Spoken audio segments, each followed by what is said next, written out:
So, Mark, a couple of months ago, a comedy club, which is kind of a smaller club, but it's no big deal, they contacted me and they asked a very interesting question. The question was, what clubs have you worked at? Which I don't Okay. mind. I don't mind that question at all. Yeah, Like sure. there was a time when I would send out availabilities and I would include, hey, here's the list. But then the list is super long.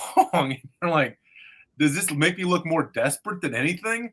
Yeah, sure. And so but if you ask, I have the list. I can send it over. So I sent it over and didn't hear anything back from them. Who knows what's going on their end. Then Okay. this morning I woke up pretty early, had a dentist appointment, and checked my email. They sent me a DocuSign contract for a show in September. Wow. So, didn't check with me if I was available that day. That day. Ah, did not like, hey, we're thinking about, didn't even, basically contacted me out of the blue, say, what clubs have you worked at? okay. 2-month pause. Here's a contract. Wow. Look at that, man. That's awesome. A So, watch pot never boils or that's whatever. right. That's right. That's wild. So like when you responded, was it just the list of the clubs or did you specify what you do, like host, feature, headline? So I have a list. I said, here's the clubs I've headlined, and it's a decent list, and Hmm. here's the clubs I've featured at. And I hope that they're smart enough to think, oh, I've also featured at. I'm not going to put a club on there twice. Sure. Yeah, yeah. So those clubs that I've headlined, I've also featured at. Yeah, Uh, yeah. so Got it. Got it. yeah. Yeah, I break it down as headliner and booked performer. Ah, And so booked performer could be a middle, could be a guest spot, could be hosting, could be featuring. yeah. I just kind of don't distinguish. Booked performer is an interesting phrase because I cannot put Zany's Nashville on my list or the lab at Zany's or whatever Because why is because that?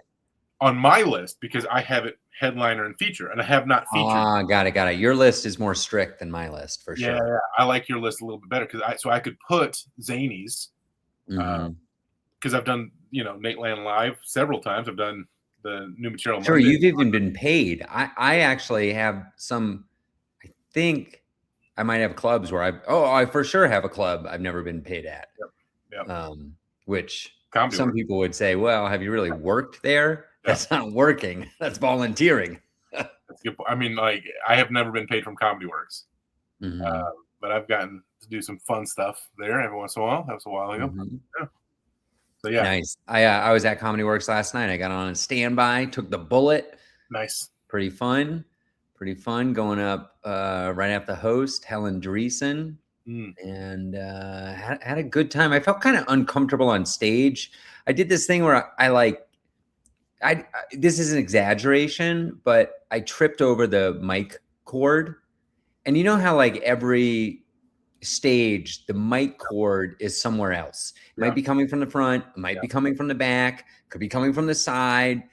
Sometimes it's pretty taut, sometimes it's very loose. There's a lot of variability in stages. And Comedy Works happens to be one where the XLR cable goes to the back, which I think is the hardest one to navigate because Yeah. you're basically straddling the cable. And so I kicked it very early in my set and I was like, oh, I gotta be careful. So I was pretty rigid the rest of the set. I like stayed in one spot and because you're under such a time crunch. I got 4 minutes. There's not a lot of time to, if I was there for half an hour, I'm gonna stretch it out and reposition it. And but yeah, it's fun. Good times at the old good times, not getting paid to do Good times comedy. not getting paid. Yeah, it's fun. I went up at the Louisville Comedy Club last night too, and the host, a good guy, a guy I like. He brought his guitar. I've never seen him do anything with guitar, and he could not get it working. So he had an electric guitar, so it needs to be plugged in. Otherwise, it just makes the weird little electric guitar sounds. Yeah. But the room wasn't super filled, and it was if you had just an acoustic guitar, you would have been fine. Okay. He's got the electric guitar, plugged it in, and then kept trying it. Kept trying it. Okay, let me plug it in this way. It's like, dude, this is not that serious of a performance. And it's like you're trying it for the first time. I get it. I'm sure he learned quite a bit from, eating it that hard. Yeah. I think you gotta, if you have a musical instrument or something special, you gotta show up like an hour before the mic and test it, or just don't do that. Man, that drives me crazy when people have equipment and they're just like, it's never a problem. It's never a problem. It's so easy. And then it never is easy in my experience. Well, I think that there are things you could do to make it not difficult if you did an acoustic guitar. Of course. Or bring your own amplifier, like hang it around your neck or something. Yeah. There's a guy in Louisville who used to be kind of he was like on the edge of being a big deal. And he did a lot of rapping. Okay. Real goofy guy. I've actually done a roast battle against him twice, and I'm undefeated against him. Nice. Which is always fun. And he did he would do a lot of rapping. He would just change the words to real rap songs. And he was smart enough to put the words on the screen because he's going so fast that you don't know what he's saying. Okay. He's putting the words on the screen at least, but he would bring his own projector, his own screen, and his own like PA system thing to play the music, to play the music without the lyrics, and then the microphone. I mean, he just did the whole thing a little, and he would do it for open mics. He would show up. He's doing 5 minutes, and he'd bring these wheels on his little amplifier thing. Remember the first time seeing him, like I was sitting in the back. I had moved to Louisville, just recently, and he's coming up on stage, and some of the people kind of knew me a little bit. Have you ever seen him before? I'm like, no, I've never seen him. I'm like, well, buckle up. And, and it was unusual. It was weird. It was a weird one. That's wild, man. In the Denver scene, are there any weird? I've got 3 or 4. Like, this guy is weird in Louisville, and I don't remember it as much in Denver. I mean, we got do you remember the guy who would wear like a fanny pack with a speaker and he'd go outside and just do comedy on the curb? Was it Mike Capoletto? I think. Yeah, that's all right. I could only remember his first name. Yeah. He would sell like little zines, like his own home published comic book / whatever. He offered at one point. He offered a class where you'd pay him. I think it was like $100, and he would teach you how to do street comedy, and then but he would also give you a little amplifier thing so that you could do it on your own. So like the price included an amplifier for yourself. Okay. Have you ever listened to any of his albums? He would produce an album like once a month. Seemed like he's an album. What are you talking about? On YouTube, he's got these out. Well, he calls them albums, and it's just an hour of him doing street comedy. Not comedy. I mean, okay. What the heck this thing is? That's crazy. I got a Mike Coppolino story for the Patreon. Patreon.com/markandjake, everybody. We've been dropping some stuff. Speaking of, let me tease something here. Let me ask you a question. Yeah. Let's say you were a showrunner, which I hear rumors are you're trying to get into show running in 2026, but I haven't heard hide nor hair of it. You just keep getting booked at all these clubs. There's no time to show run. Okay, let's say you have a show. It's fully booked. It's a couple-hour drive from where you live. And somebody, not famous, but, passed at the Comedy Cellar kind of level, their agent contacts you and says, hey, this person's in town. Can we get them on the show? And then they follow up with, and then you say, yeah, I mean, the show's fully booked, but we'll make it happen. And they say, oh, okay. How much are they going to get paid? That's right. Okay. Yeah. If you're listening to this, Jake just made a stink face. Yeah. That's so what's your thought on that? 0. They're getting paid 0. Right. And why? because it's fully booked. We don't need you. I'm doing you a favor. Mm-hmm. You know? That's how I feel. Yeah. And if they emailed twice asking for those paid details and left you a voicemail that we will play during the Patreon later, what would you think? I mean, I would be upfront with them and say, this is a guest spot, and so I'm not planning on, or maybe just say, this is a guest spot. Guest spots are not paid. Yeah. Period. No discussion. If you still want it, let me know. If you don't, totally get it. That's probably how I'd get. I know. It's funny because all of this is coming from the agent, so the agent is kind of sullying the name of the comic. Absolutely. And you're like, I don't really want to work with this guy anymore. No, I'll say, so let's leave it there. We'll talk about this a bunch more in the Patreon. Yeah. Let me talk about something non-comedy related. You ever been to a restaurant where the bathroom has an airplane style door lock, meaning when you twist it from the inside, it changes from vacant to unlocked? There's like a sign on it. Yeah. I was at a kava yesterday that had this, and I've seen them off and on. I just want to say, whoever invented that, hats off to you, man. That is, or woman. That is amazing. What a great idea. What is stopping every single door lock in a bathroom to be like that in the entire country? I don't sure. Even at home. Even at home. Like how much more expensive is it? I'm sure it's more expensive, but it's got to be talking about 50 cents, $2, something like that. Yeah. And now you just it's great because you don't have to like push on the door. You're not giving somebody a heart attack. Yeah. And you what I end up doing is you kind of walk by and you see if you can get a glimpse of the guy on the toilet. Right? I mean, I'm not talking about a stall. I'm talking about like a restaurant bathroom where it's like a toilet, maybe a urinal, and a sink, and then like some kind of hand drying situation, towels. Or... Well, you're going to nicer restaurants than I am. It's a kava. It's fast casual, dude. It's not...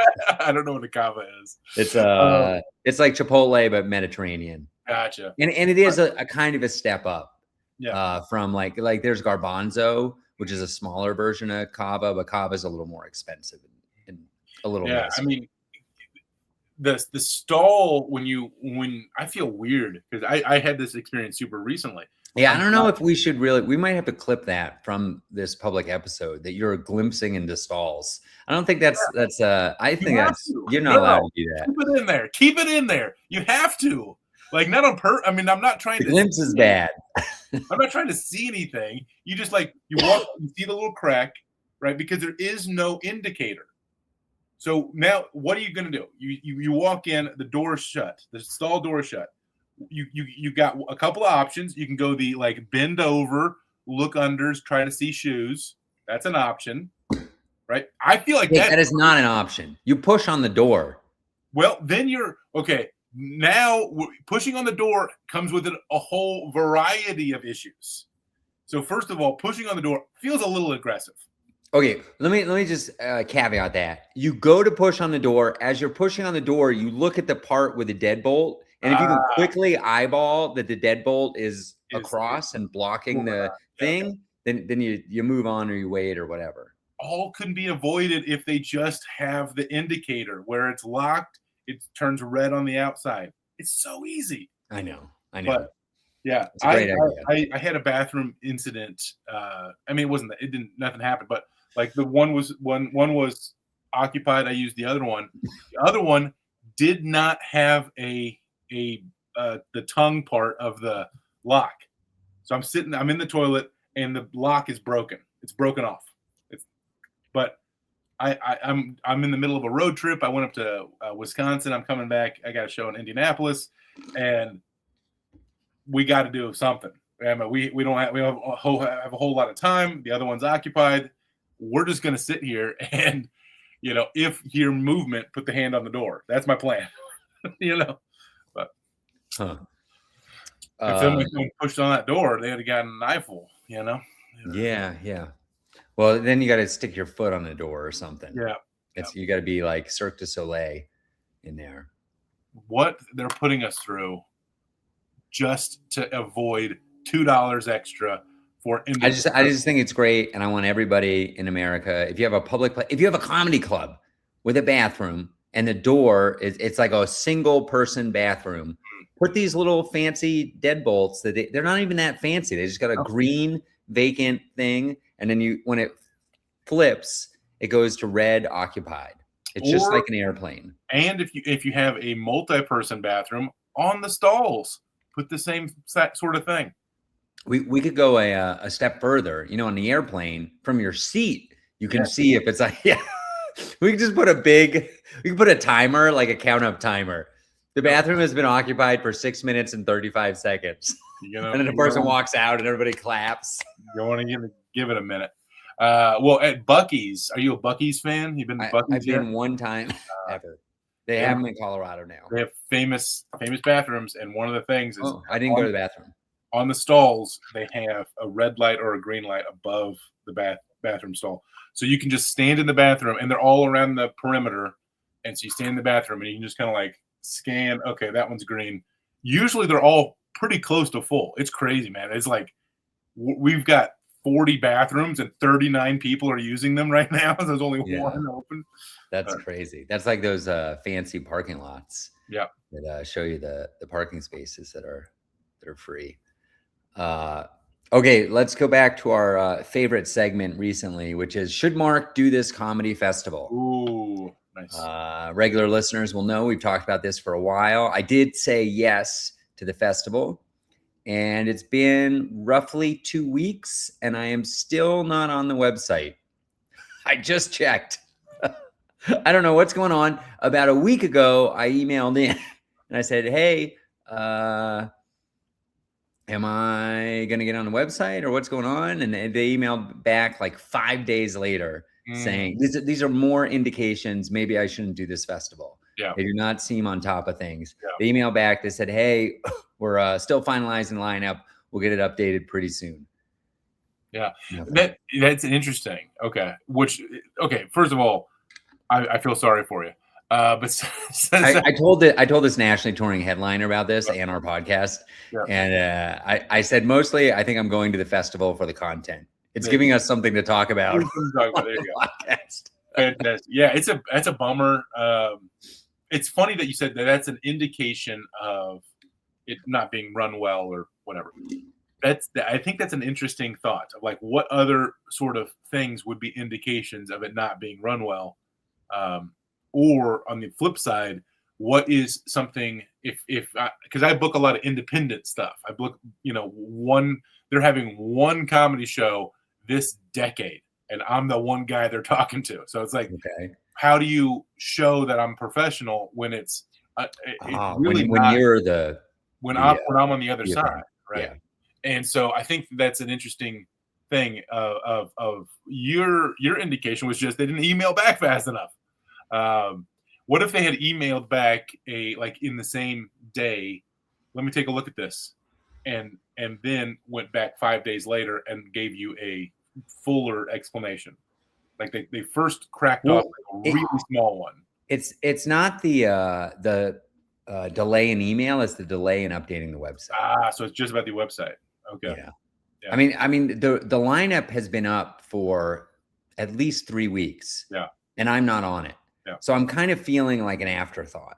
Yes. And I did, and maybe I shouldn't have done this, but when they responded back, hey, we'll get it updated soon, I did write back, and boy, I hate to admit this, but I said, I was very kind about it, but I said, hey, it'd be sure nice to be like above the fold when you do update the website, meaning like, maybe not at the very bottom of the performers. Placement too. Wow. Yeah, I mean, I hate doing that because when people do that to me, I'm always like, get out of here, man. We don't have time for this malarkey. But we've been over the performers on the Patreon. If anybody wants to check out that episode a couple episodes ago, and I would say I'm above the fold. I would say you're above the fold. Yeah. I would say maybe this way: if I applied to that festival, I would expect to get in. Like if I applied next year, I would not. It would be weird. Like there's a lot of festivals that I would be excited to get in, and I would be like, okay, that's a reach, for me. But it would be a safety festival. I almost wonder if they didn't anticipate me saying yes. Like it was like a Larry David invite is what I call it. Yeah. It's like they offered it, but they didn't really want to offer it. They were just doing it out of respect or whatever. And they were hoping I would say no. Yeah. And then it's like no expense to them or whatever. Yeah. But then they would, if they said no, they'd do nothing. so that's one possibility. The other possibility is they have to fill 3 more spots. And I took one of them and they can't find anybody to Fill the other 2. Yeah. Yeah. Everybody keeps saying no to them. I mean, really, this is a win-win situation, Jake. If the festival is amazing, if I open for Pete Holmes and he takes me on the road and, you know, it works out, changes my career trajectory, awesome. Yeah. And if it's an absolute disaster, also awesome. Because we can laugh about it. Yeah. Yeah, that's interesting. Dude, I read Pete Holmes' book, The Comedy Sex God. Pete Holmes. And have you read that? Yeah, I have. We mentioned it once before, but we didn't talk about it really. I didn't like it. I didn't like it either. I like half of it, and then the other half I'm like, man, it's so weird. I'm just trying to finish it. You know? Yeah. So one of our submission comics for Vail Comedy Festival was like this week's You Made It Weird with Pete Holmes. Brian Bahe, Bahe. I don't know how to pronounce his name. He was the guest. Yeah, but I think I would really like Pete Holmes and like as a person. I think he'd be a really fun guy to hang out with, and yeah. So I would he would be one kind of up there that I would want to work with, and but I hated his book. Bargatze, he had a book out. I loved his book. I thought his book was fun, super fun. But was it? What was the content? Was it just funny or? Yeah, it was funny. Yeah, it wasn't trying to do anything. It's called Big Dumb Eyes, and it's roughly chronological, but it's just a lot of little stories about, you know, him and he's got a story about him and his sister, like watching Men in Black. And it's just it's like an autobiography. Kind of, but like less even concerned about telling the actual story of him. Just like, here's a fun story. Right, a bunch of anecdotes through his life. Did you read Sebastian Maniscalco's book? I have not. No, I forget what it's called, but it was I really enjoyed it. Yeah. It was like that same genre of book, bunch of anecdotes, and talked specifically about his comedy career, like him being a waiter or working a different job while he was hitting open mics and playing in a comedy softball league. And actually, I think I did read at least some of that. He's got like a bow tie on it, like a bow tie pasta. Yeah. It's like some pasta pun. Yeah. No, I think I did read some of that. That's a good one. Nice. We had a dropout from the Vail Comedy Festival. They were supposed to be announced today, actually.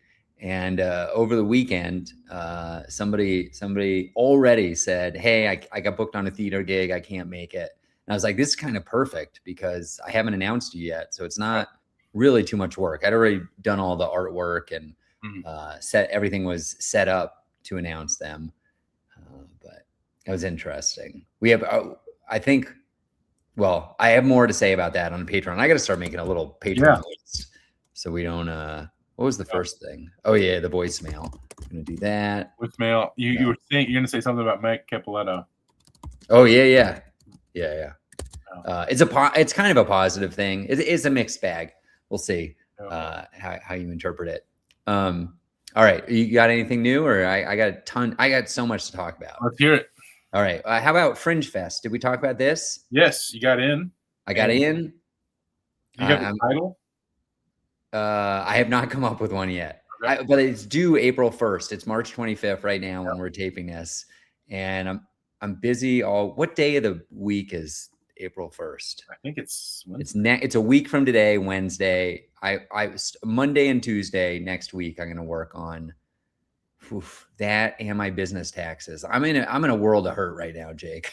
I have a lot on my plate, and boy, going to Nebraska this week last weekend was just adding insult to injury to a long to-do list. But anyways, Fringe Fest is coming, 45 minutes of material. But I guess like I've been talking to some people and the general consensus is, yeah, put jokes in there, but it should be a little more serious and there should be some gravity to it.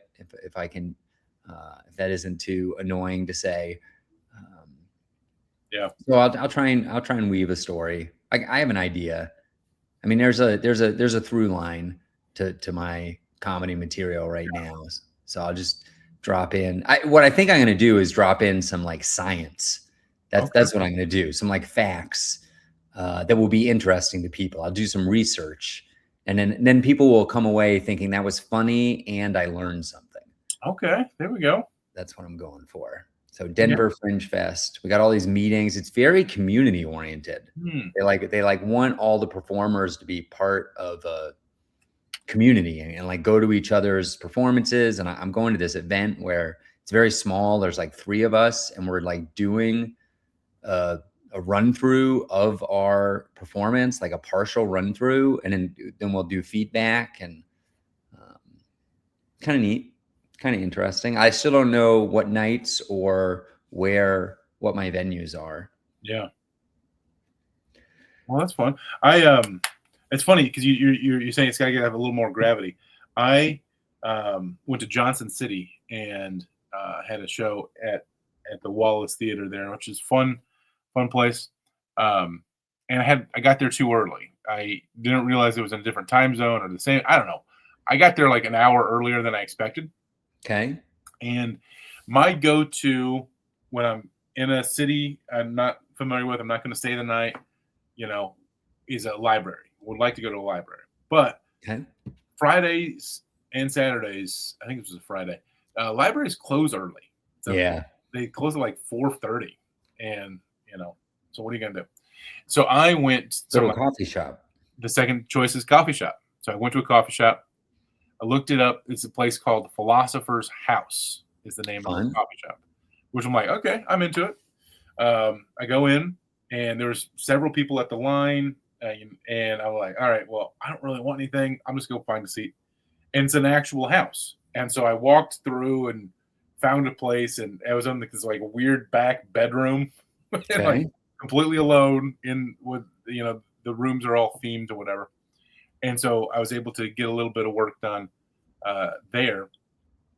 Then I'm leaving, and still going to be like 40 minutes early to the show, and I'm like a mile away, so I got plenty of time. I'm walking by, and they're doing a open mic in the coffee shop. They're doing a storytelling open mic in this coffee shop. So there's a bunch of like audience set up and there's a bunch of people there. And, so I'm like, all right, I got a few minutes. So I sit there and watch a few of the storytelling, telling different kinds of stories. One guy told this interesting story about how he had an apartment in South Korea and then kept losing the apartment key, lost it 3 times. And then they didn't have an extra. This is the master. You cannot lose this one. And then the whole place got tore down or something. And so he's now, it's 15, 20 years later and he still has the key and the place doesn't exist. So that was the whole thing. But then people are telling like those kind of stories, kind of moth inspired stories. And I'm like, well, let's give it a shot. And so I signed up and I did a comedy bit, a bit that I've been working on. And it's a little bit longer than my normal bits, but I think all told, we're talking about 4 minutes. And to try to like wrap it up or whatever, to try to like make it serious, I put like a little bit of you have to know where you fit in is like my thesis of the stupid little story. So yeah, got some laughs, I did an event like that once. I was booked at a comedy club out south of LA, and it was like a storytelling event. And I had a long bit about an ex-girlfriend, and it did not go great because it didn't have any gravity. It was like punchline, punchline, punchline, punchline. and like it was funny, but it was not. It didn't feel genuine. If that makes any sense. Yeah. It didn't fit. Like the people before and after me were terrible storytellers, but they were like bearing their soul. Yes. Yeah. So they were way more impactful to the audience that was there. Yeah. Yeah. That's a good reminder to me as I work on this Fringe Fest thing, not to be so funny. Exactly. I've signed up for the Moth, and I've done the Moth before, and I did it with I specifically wrote it for, so this was a storytelling, and I read a book about how to write for the Moth, and I'm like, let's try Moth as much as Moth as we can. Yeah. And they rank you at the end. Oh, like there are judges and stuff, and they're all judges are really, everybody's super positive. Yeah. And and all the scores are very, very close. It's like 78 and 79 and 77 and 81, like they're all like really clustered together. But then I was like, but I did come dead last. Yep, I was dead last, man. Yeah, I think it's a challenge as a comedian to do these storytelling events. Have we talked about Stroup's special on the? A little bit. I mean, I know you watched it. I haven't seen it yet. Okay, but you did play it. I did play it. Yeah, which is the move. Everybody out there, pull up Netflix, STROUP, play the special. It got up to, I think you said number 6 trending on Netflix the weekend after the Tuesday it came out, which is pretty exciting. It's pretty awesome.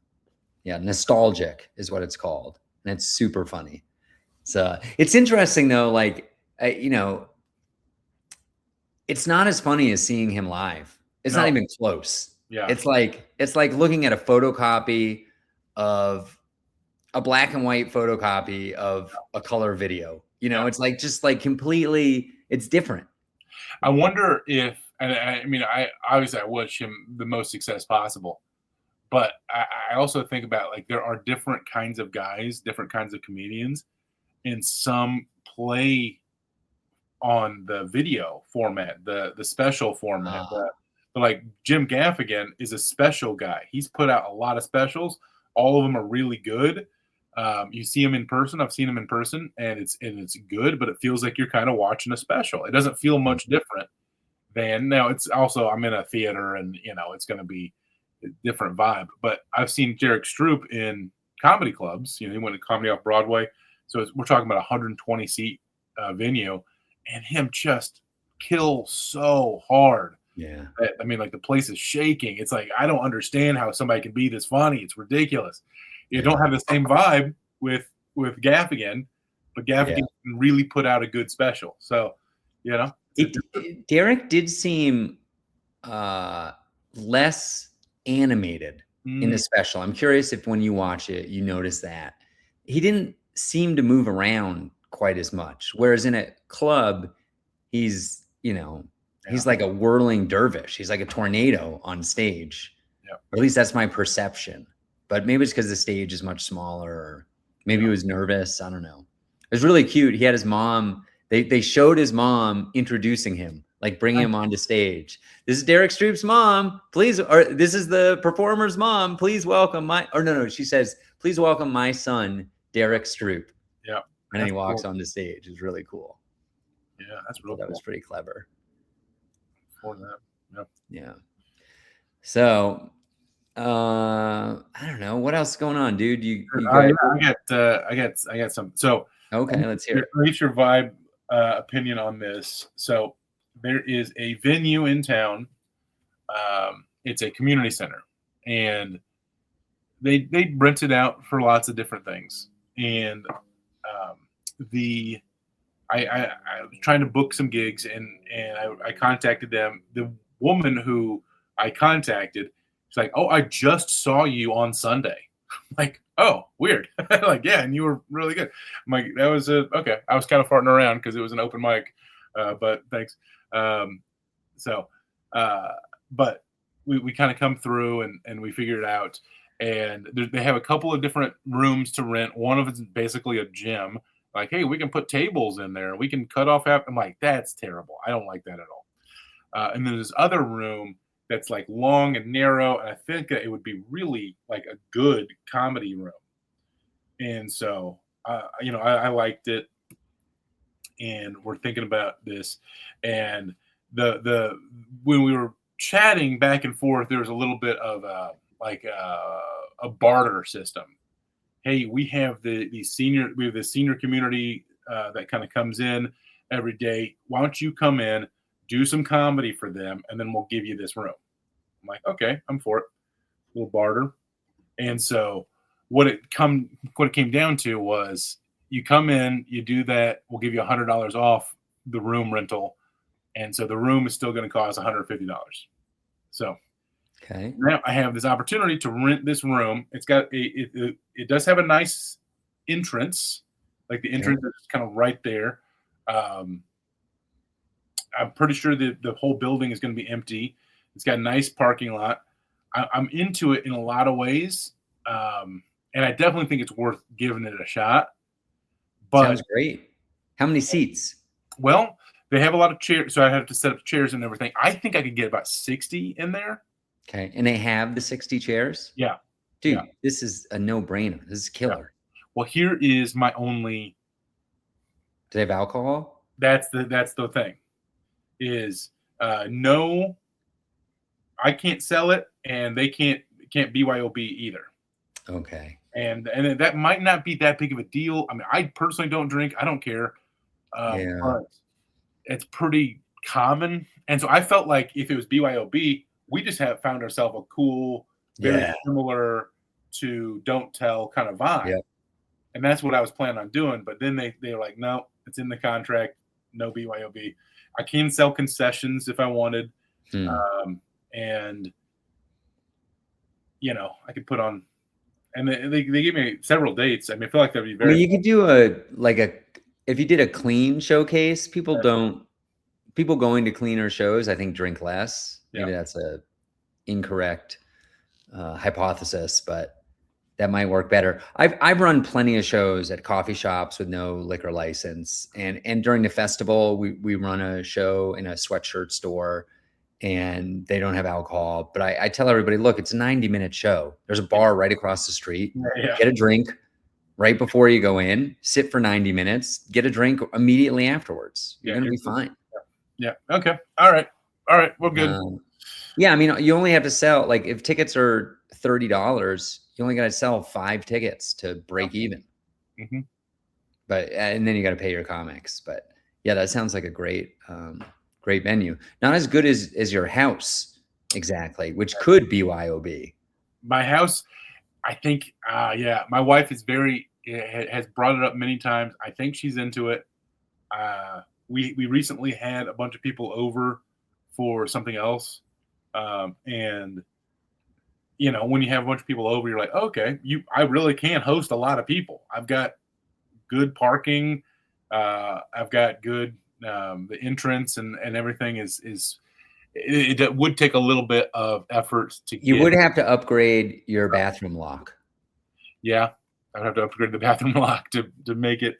That is an issue. Is we've got 2 bathrooms, and the one that I want them to use is not the one that's close to them. And so they would have to, like, I maybe have to make little signs. They'd have to go through the kitchen in order to get to the bathroom I want them to use. People use the bathroom a lot less than you would think. It's like a common thing to like as a host, I'm supposed to announce to everybody where the bathroom is. Mm-hmm. And especially pre-show. That's a nice pre-show announcement for everybody. So because I do that at almost every show, I kind of pay attention to foot traffic over to the bathroom. Again, comedy show, 90 minutes. Yeah. People aren't, you think about a movie theater experience. You go to a 2-hour movie, maybe 1 or 2 people out of 100 are getting up in the middle of the movie. All right. Well, that makes me feel better. Yeah. We're not toddlers anymore. Yeah. Well, so okay, all right. So we got that. I did contact another venue in Nashville who I've worked with a little bit, and I was like, "Hey, you want me to produce a show at your place?" And they said yes. So I'm going to be producing a show in Nashville as well. Yeah. Interesting. Yeah. What kind of like a bar, or what's the venue like? No, it's an interesting venue. It is like a creative space type thing. It can be configured Like a co-working? close. There's a bar 10 feet away. So, that's covered. But this actual space is long and narrow. And we've done comedy shows there before. I've done a comedy show there before. Wait, let me ask you a quick question. When you're saying long and narrow, we're talking like a rectangle, right? Yeah. Where is the stage? Is it at the end? Yeah. No, you shouldn't do that. You don't like that? No, wide is good, dude. It's the best maxim in comedy. What you do is you put it in the center of the wide wall, and then everybody's out. Like, just imagine how much better that would feel for you as a performer to be in this cocoon of audience members. And then every audience member is mathematically closer to you. Whereas when you're in I call it a bullpen orientation, if it's like the long version, like you're pitching down the thing, you got all those people in the back, they're getting worse sound than the people in the front.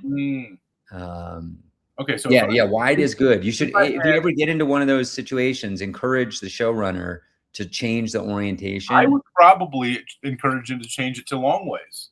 That's interesting that you're saying that. So you're saying if we've got a rectangle, we would put it in the middle. 100%. And then you put there are people on the sides of the stage then. Yeah. That's like a good comedy club. Interesting. Yeah, it's based on the McDougal Comedy Cellar, which is arguably the most famous room in America. It's a wide room, and they could run it like a bullpen, but it's wide. Wide is good. Wide is good. Interesting. Okay. Yeah. Right. Well, we're learning. We're gonna give it a shot. Yeah. Most of the time, I've never had that much freedom to set up, like what it would look like. Yeah, I'm doing a show tonight, really this afternoon. I have a 6:30 show. Yeah. 6:30. It's still gonna be light out when the show's over, I think. Right. Yep. But the venue person is our first time there. They sent me some pictures yesterday, and we got on the phone, and I was like, let me pitch you on something. They wanted me to set up in front of the fireplace at the way you wanted to orient it. And I said, let me tell you something. And I gave them the whole wide is good spiel. And they already have the room set up, and it looks gorgeous with all the chairs. I got to come in with the stage and the lights and the sound and stuff. But it's going to go great. Sometimes power outlets are an issue. So you need like power cords, etc. Or power cords, extension cords. Yeah. Yeah. Interesting. Okay. Well, we'll see about that. So the first date that they threw out is in about 2.5 weeks. That's quick, but that's not so bad. I think 2.5 weeks you can pull that off. I mean, you got to get the ticketing on quick. Do they do the ticketing, or do you? I would do the ticketing this is for the Louisville one. The one in Nashville, I think they do the ticketing. Okay. I have to check with them. But that's way down the road. Okay. So for the community center that's local, they gave you multiple dates. You might want to pick a farther out date. Yeah. But when you're ready, comedyticketing.com. Ticketing.com. Yeah. Killing it. We had our, I believe, first producer sell over $1,000 in tickets to a single event. I don't remember it happening before. It may have happened before, but other than me, obviously. Here's a fun thing. So this last week, I did a show at a pretty fancy hotel, a Westin hotel. They have a fancy cocktail bar. And some people came to the bar before the show and said, hey, we heard there's a comedy show, and it was sold out. We'd sold out of tickets.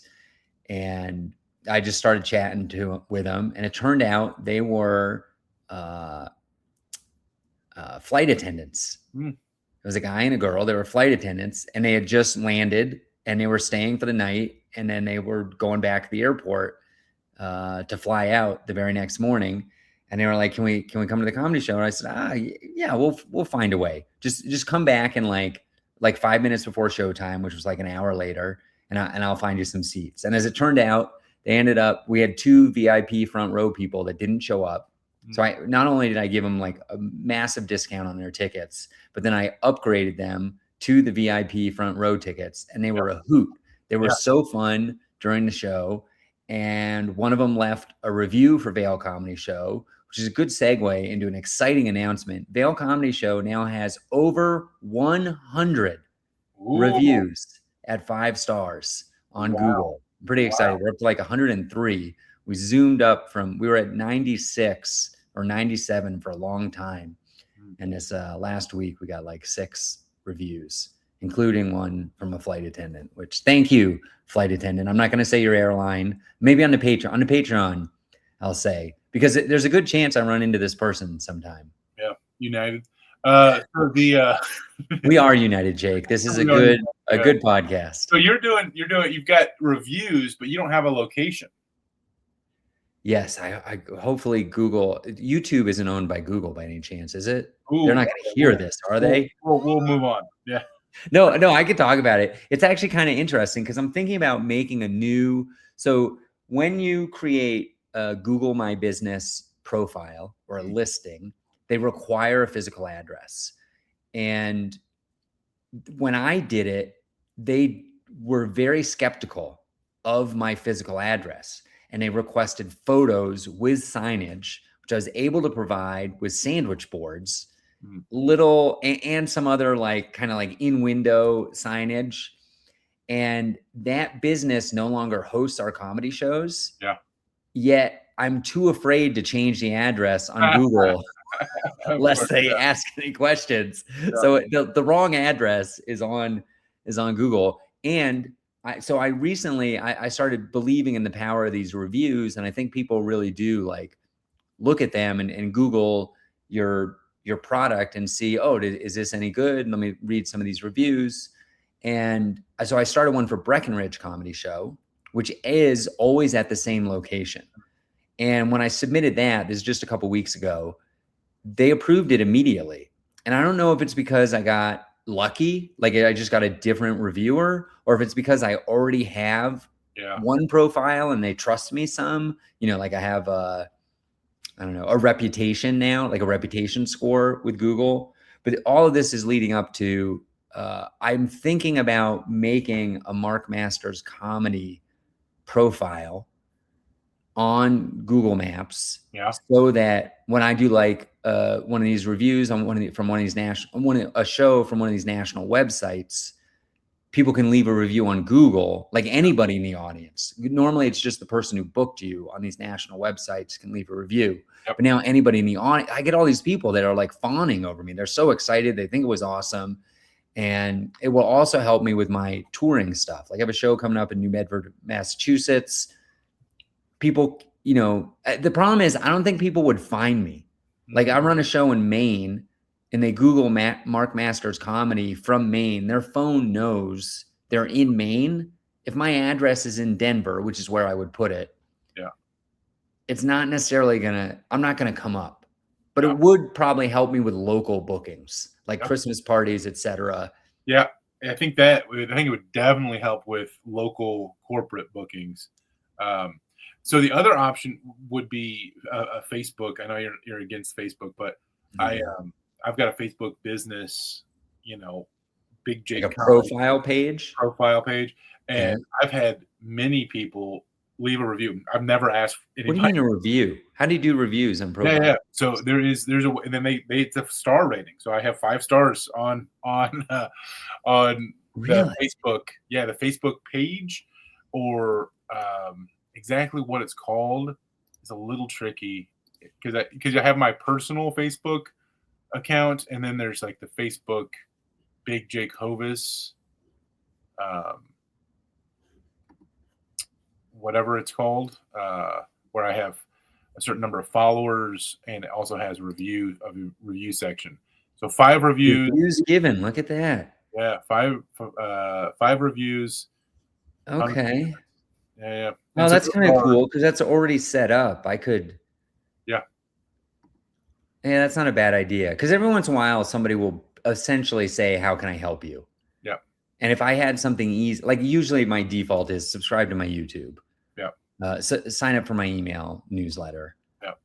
But leaving a review on Facebook, that's interesting. But the Google thing is that's my new thought. The downside is it's just another thing to maintain. So like somehow I'm going to forget about it. And 3 years from now, I changed my hair color or whatever. I quit wearing glasses. And I realized, oh, I never changed all the photos on that page, or I become a dirty comedian and it says Colorado's second cleanest comedian. Who knows what it could be, but this stuff pops up. Like I have so many things, and then you find something from like 3 years ago that hasn't been updated that just says Mark's one of the best open mic comics in Denver. Yep. No. Yep. Yeah. But anyways, so congratulations to Vail Comedy Show. I'm really just patting myself on the back right now, but over 100 5-star reviews. Incredible. I'd like more photos. People don't, it's really something special to leave a review with a photo. And we don't get a lot of those.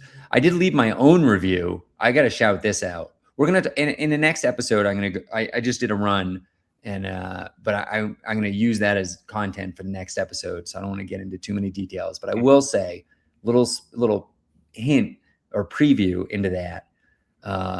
Ogallala, Nebraska, the Best Western Plus is the best Western I have ever stayed at. It was incredible. It was like they redid it yesterday. Yeah. It was like everything was brand new. I've stayed in a lot of Best Western Pluses. They're not like, you get what you pay for. You're getting a good value. And this one was super nice, Jake. It was so nice that like the TV had Netflix baked in. They had nice internet.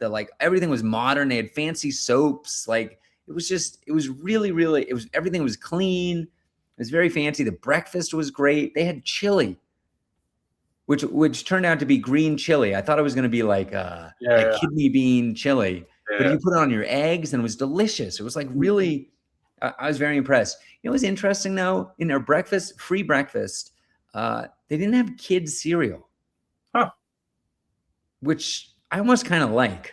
Because I don't know if you've ever been to a hotel breakfast and it feels like a McDonald's play place. And it's just like too much. It's like, come on, man, it's 7:30 in the morning. I went to bed 5 hours ago. I just give me some quiet, please. They had like muslix or whatever whatever it's called. And, oat bran and raisin bran and plain Cheerios. It was all brown.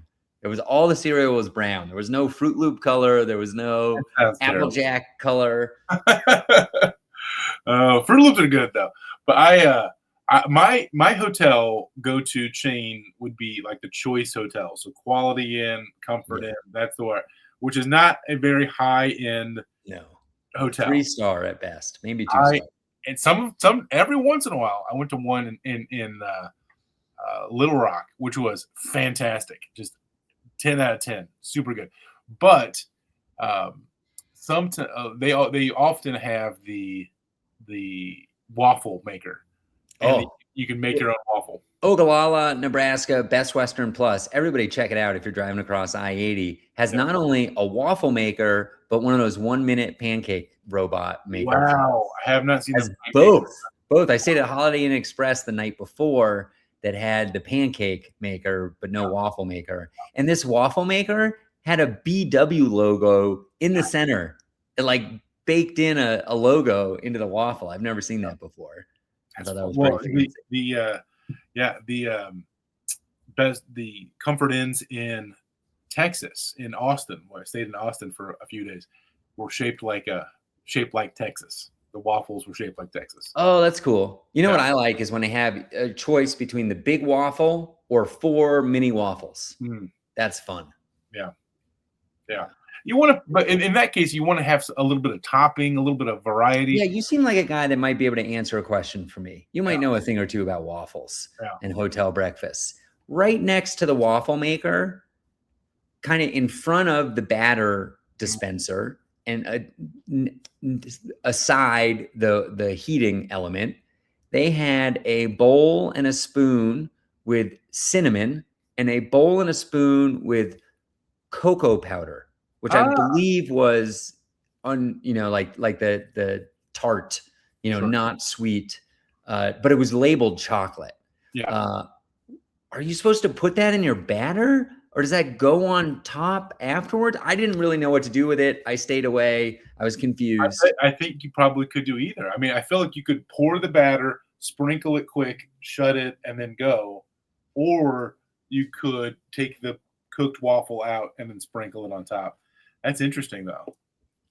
Yeah, I was worried about leaving residue. Yeah. It'd probably be most beneficial taking the waffle completely out. It's now on your personal plate, and then you can load it up. I've seen someone putting cinnamon on their waffle. Cinnamon on a waffle is an interesting choice. I really like whipped cream on the waffle. Of course. That's rare at these choice hotels that I go to. Almost none of them have any of that. Oh God. All they have is they got the waffle, they got syrup sometimes, not all the time, and then they have like those little tiny pieces of butter that are in the refrigerator and completely hard. Like unspreadable is an understatement on these like little rocks of butter. So this reminds me of a time I stayed at what I think was a choice brand hotel, probably a Comfort Inn, I think in Duluth, Minnesota. And the breakfast ran from like 6 to 10. I got there around 9:15, and there was no batter left. Yeah. And somebody went and asked for batter, and this lady came out yelling, "We've used all the batter for today. There will be no more batter." And we're all like, we weren't the people who used the batter. Yeah. We're here staying at the hotel. We're the new guy. Just got here. We want some. Apparently, waffles are done for the day. I have seen there's one that I've stayed in Chattanooga several times, and they have the waffle maker plugged in, hot, ready to go, and then they have the batter dispenser. Never have they one time put batter in that dispenser. Why they have the other one plugged in, I don't know. Like it is very clear. You cannot make a waffle at this place, but we're gonna make it look like you can. You can. While you walk by briefly, you're like, oh, I could have gotten a waffle. Nope, no waffle. I gotta say, I'm just obsessed with this Best Western in Ogallala. I'm gonna have to do more Nebraska gigs so I can stay there. The bacon was really good. Sometimes at these breakfast buffets, it's like translucent. Yes. It's like, did they make this at a saran wrap and just spray paint it? Like this was like really good, real bacon. Yeah, you can see me, Mark. You can see me. I'm a bacon fan. Okay. Most recent time I was at the hotel, I opened the thing, looked at the bacon, and was like, I'm not doing it. I turned down bacon. Wow. Because it was so exactly what you described. Very thin, very translucent. Like, this is not even anything, man. Yeah. I will say one thing. If they're listening, if they're tuning in, Ogallala, Best Western, Melissa, the manager, the eggs, not great. Not great. I'm pretty sure they were powdered, the scrambled eggs. Yeah. And then they had this, like, I don't know if you ever had this. It was like an over easy egg kind of. It was like somebody cracked an egg, so they got the white part, and then they put the yolk in and tossed it up and cooked it. Yeah. I don't know if they get these from like the freezer or something. Do they? Okay. It was basically like a pre-made over easy egg, and I'm not even sure if it was actually an egg. It could have just been. I worked at something made in a lab. Worked at hotels for 7 years, and most of the time I was the night audit guy, so I got off at 7:00 in the morning, and I had, oh my goodness, we had somebody who's supposed to come in and run the breakfast, but there was this one stretch of a couple of months where the woman who was doing it called in late every day. So every day I had to put out the breakfast because it's supposed to start at 6 or whatever. So I had to do 100% of her job for the first hour or so, and then she comes in and just kind of maintains it at all. But when you see the back end of like what I'm actually putting out, you're like, I might skip a few of these things. So yeah. Okay, buddy, we got to start winding this down. I do want to mention our Patreon subscribers. I messed up recently and didn't post a Patreon episode, and they reached out these Patreon people. They were like, we're on a cliffhanger here. The Patreon episode isn't there. Where is it? And I fixed it, and it's out now. So everybody go to patreon.com/markandjake. We're going to talk about a lot of spicy stuff in today's Patreon. We're about to roll over right into that. This is coming out March 30th. What do you want to say, Jake? I'm gonna maybe do a show in April at so go to bigjakehovis.com and we'll see if it's if we're doing it at this show that we're just talking about. Very nice. You can find me at markmasters.co. And you can leave a review for Vail Comedy Show on Google if you want. March 25th, that is, March 25th is tonight. Never mind. You don't care about that. March 31st. Never mind. April 1st, Avon, Colorado. Carmen Lynch and Eddie Ift. We're at the Lookout Bar in Weston, at the Weston in Avon, Colorado. VailComedyShow.com for tickets. April 2nd, Thursday, April 2nd.